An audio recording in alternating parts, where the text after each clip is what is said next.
All right, guys. So the last book I'm going to tell you guys about today also, I think, is probably one of the more powerful YA books I've read in a while.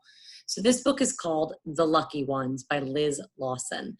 And it is about what happens after a school shooting has happened and how do the people who were affected but not killed deal, and what all do they have to deal with. So this book follows around two main characters.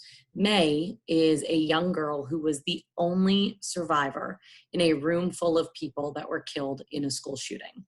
And one of those people was her twin brother, Jordan. And she blames herself completely and totally. She was in a closet in the back of the room, and she realizes that she didn't do anything. She hid, and she didn't even try to save her brother or anybody else in that room. And she blames herself for everything.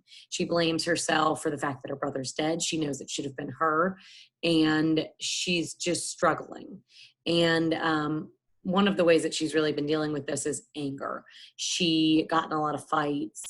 She got kicked out of school. And now, after homeschooling for quite some time, she's finally going back to school.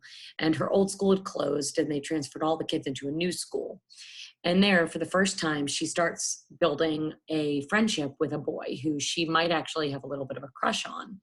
What she doesn't realize is that he happens to be the son of the woman who is defending the school shooter in his case, so his lawyer. And this woman is someone that May hates more than anyone. Anyone who would defend the shooter, she just cannot deal with.